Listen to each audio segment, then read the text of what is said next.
Deixa eu te contar uma coisa que quase ninguém tem coragem de falar abertamente sobre o silêncio no casamento. Porque existe uma ideia muito comum e quase que um senso comum de que quando o marido se cala, é porque ele não se importa mais com os rumos do casamento, da relação. É quase como se ele tivesse ligado um F, três pontinhos. E a gente ouve por aí que, se ele não fala é porque ele já desistiu da relação, é porque ele não liga para o que você sente, ou porque o amor simplesmente acabou. Então vamos bater um papo sobre isso hoje aqui nessa live. Se você ainda não me conhece, me permita me apresentar rapidamente. Meu nome é Thiago Raposo, eu sou terapeuta de relacionamentos. E aqui neste canal eu te mostro como parar de se sentir sozinha no casamento, entendendo a cabeça do teu marido em 12 semanas.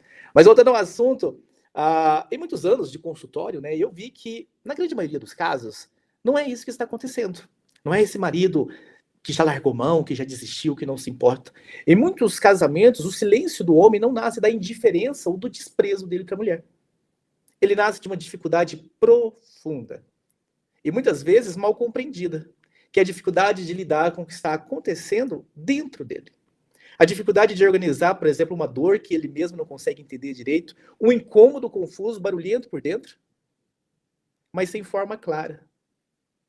Essa incapacidade de colocar isso em palavras, sem sentir que vai virar um conflito, por exemplo, que ele não sabe conduzir, será uma conversa da qual ele vai sair menor ainda do que ele entrou.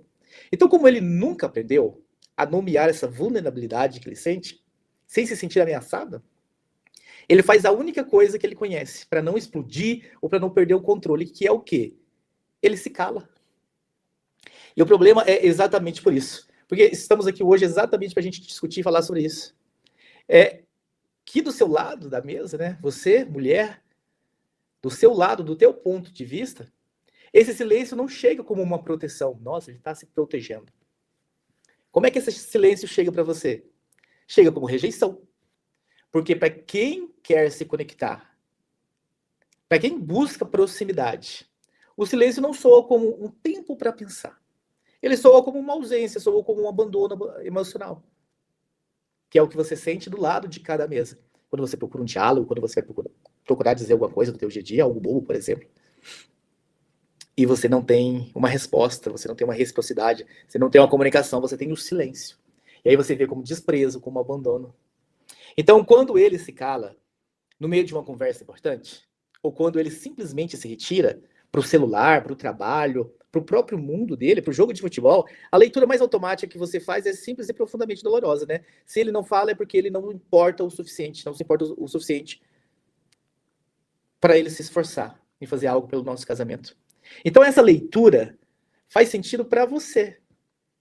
Faz muito sentido, porque na sua lógica, mulher, nessa sua lógica emocional, você fala justamente quando você se importa.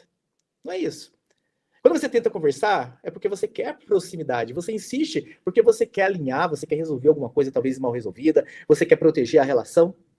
Mas para você, falar é um gesto de cuidado. Só que o funcionamento emocional masculino, muitas das vezes, não vamos generalizar aqui, mas na grande maioria das vezes, o funcionamento emocional masculino, por uma combinação de cultura, de aprendizado, de expectativa social, de criação, muitas vezes segue outro caminho. Para muitos homens, falar sobre o que dói não representa alívio. Representa exposição. Representa admitir falha. Representa reconhecer que algo saiu do controle. E para muitos deles, perder o controle é visto, né, como uma fraqueza. Então, enquanto para você, mulher, a conversa seria um passo em direção da conexão, para ele a conversa parece um risco. É uma trincheira, é uma forma imperfeita, mas possível, de se tentar manter inteiro. Parece, enfim, muito exagero, né? Parece muito dramático, extremista, mas é isso que acontece na cabeça dos homens. E é por isso que eu estou aqui, para ajudar você a entender um pouco o mundo masculino. E nós não estamos falando aqui, nós não estamos falando aqui em momento algum sobre a aceitação. Primeiro nós estamos trazendo clareza, para depois a gente dar o segundo passo de quais são as alternativas. E depois a gente dá um terceiro, quarto passo sobre estratégias que funcionam. Mas hoje a nossa preocupação aqui é trazer clareza. Você entender. Isso já ajuda muito, é um pontapé inicial gigantesco, você compreender o que está acontecendo do outro lado. Então, teu marido, ele não se cala porque ele não sente nada. Ele não se cala porque ele não está nem aí. Ele se cala porque é a forma mais eficiente que ele tem para organizar as coisas dentro dele. E entender isso do seu lado não vai apagar a sua dor. Porque, obviamente, você continua buscando um diálogo para um objetivo que você tem, e o silêncio dele, entender que ele está se protegendo, não vai apagar a sua dor. Lembre-se, não é isso que eu estou atrás aqui nessa live. Não torna o silêncio menos machucante, vamos dizer assim. Mas começa a mudar o lugar de onde você olha para essa dinâmica. Porque quando você entende que o silêncio do teu marido não é sempre ausência de sentimento, mas muitas vezes ausência de recurso emocional, algo importante começa a se abrir dentro de você. Não como uma solução ainda, mas como uma consciência.